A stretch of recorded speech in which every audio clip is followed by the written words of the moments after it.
Hi, my name is Amy Rozko, and I am excited to be sharing with you today a little bit about my experience as a woman in leadership and a woman in ministry. So, a little bit about my background. Out of college, I was a missionary with Global Partners for a year in Russia, doing youth and young adult ministry. After that, I worked for Global Partners as a senior mobilizer for about 6 years, and then moved from that to international teams, where I was the director of training and the director of mobilization for about 7 years combined in those two roles. I've also worked as a life coach, and I've been a lay leader and churches I've been a part of, and church plants along the way, doing things from teaching, preaching, children's ministry, etc. So over the course of my life in ministry, I have been single. I have been married with no children, and then I've been married with children. Those have been unique seasons of my life that have brought their own challenges and unique opportunities as well. So a little bit about that. I was single for about 8 years of my professional and ministry life. And so some of the challenges that were unique to that time were definitely related to boundaries. Now, this was also the youngest part of my ministry, so I was figuring things out there as well. But finding healthy community as a single person was definitely a challenge, and finding good balance with self-care. Also,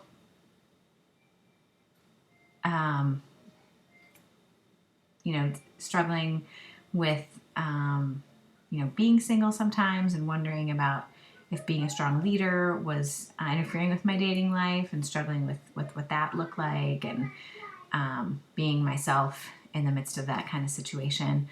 Also struggled sometimes as a young woman who was single in leadership, that often my colleagues were men, struggling with building relationships with their wives, and feeling shame for being young or attractive, and feeling like I really needed to manage that, and that brought a lot of just shame that was unhealthy in my life. So those are some of the challenges of ministry and of single. Obviously, lots of opportunities as well, but those are some of the challenging things about being a woman leader as a single woman. So the time when I got married and didn't have children, there was about 2 years in there, and that was probably the least stressful time in ministry. I had a husband who was really supportive. That made me not a threat anymore in some environments, and I felt like I could just be me, and it was a great time. Now, obviously, I had more experience in ministry then too, so that helped. And then for the past 4+ years, I have been married with kids, and so managing what it looks like. And so I'm sure you're already aware there's already a lot of debate out there and back and forth between the stay-at-home mom and the working mom community. That is definitely there's gets more complex and complicated when things like calling get in the mix, things like ministry get in the mix, and I found in that there are just these competing idols of family and of ministry, and both are idols. And the only way to keep sane in the midst of it is keeping Jesus on the throne, because it's a very challenging kind of time if you're trying to please people other than the Lord. So that's a little bit about some of the seasons of ministry I've been in.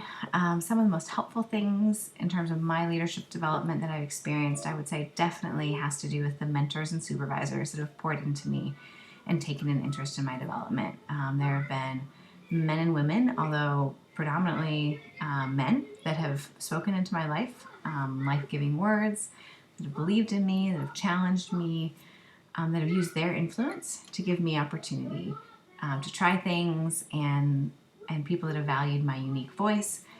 And ultimately, the most helpful mentors have been people who have had no agenda, but just really have wanted me to become the best version of myself. And it's been through seeing modeling from these great leaders, men and women, and also just the personal investment they made in me, that's really made the most difference, more than any book or program or anything else that I've been a part of.